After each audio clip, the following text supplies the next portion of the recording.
Chapter 37. Vi poured cold water into the basin from a copper pitcher and splashed her face. On the narrow desk by the door she saw a note addressed to Viridiana. Vi didn't touch it. She'd read it when she was good and ready. The room was terrible, more like a broom closet. The unfinished stone walls were barely far enough apart to fit the narrow bed with its thin straw mattress. At the foot of the bed was a chest for her belongings and the wash basin. The chest was empty. They'd even taken Vi's hair ties. Tyros possessed only what the chantry gave them.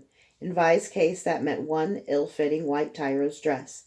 The infuriating thing was that she knew that they had a dress that fit perfectly, as if Master Picken had a fit of genius as he'd worked with what should have been terminally uninspiring wool and had somehow conquered the cloth to make Vi look beautiful. That obviously was not the intended effect. That dress had been spirited away and this white sack put in its place.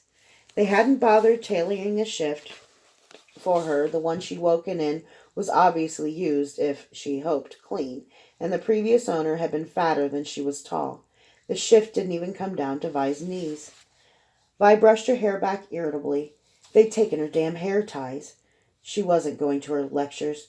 She wasn't leaving the room. They'd taken enough. She looked around the room for something she could use. Her eyes fell on the copper pitcher. To hell with it, she said, to activate her talent as she ripped off the handle. In a minute her hair was pulled back into a fiercely tight braid. To hell with that, she said again, and squeezed the copper into a tight circle binding her hair. She picked up the note and unfolded it. Viridiana, after your classes this morning, please come to the private dining hall. Elaine wishes to meet you. Sister Ariel. Vi couldn't breathe. Elaine?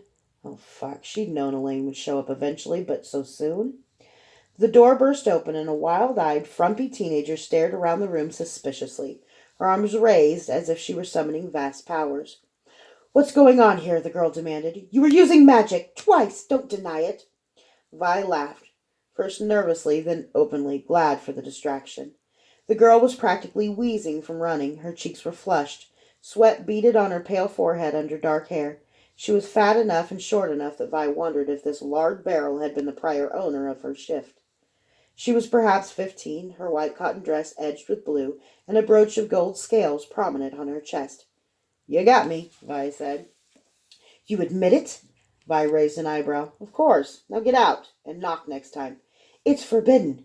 Knocking's forbidden? Vi asked. No. Then try it next time, Chunky. My name is Xandra, and I'm the floor monitor. You used magic twice.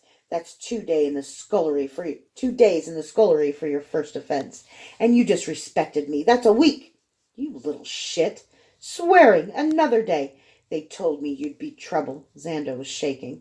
It made her fat jiggle. You've got to be fucking joking, Vi said. Disrespect. Swearing again. That's it. You'll report to the Mistress Jonathan for a switching immediately. You call that disrespect, you squealing sow? Vi stepped forward. Xandra opened her mouth and raised her arms. Vi said, Grakos. The shield snapped in place instantly, and whatever Xandra threw at her grazed right off it. Vi grabbed the girl's arm, twisting and heaving her out of the room. Xandra slid a good 10 paces across the hallway's polished floor. As Vi stepped into the hall, she saw at least 30 little girls staring at her, wide-eyed, most of them under 12. Please, knock next time, Vi said. She turned on her heel and slammed the door. From the hall, she heard Xandra quiver. Slamming a door, that's... Vi opened the door and stared daggers at the girl, who was still lying in a heap against the far wall. The words dried up in Xandra's mouth. Vi slammed the door again and sat on her bed, picked up the note, tried not to cry, and failed.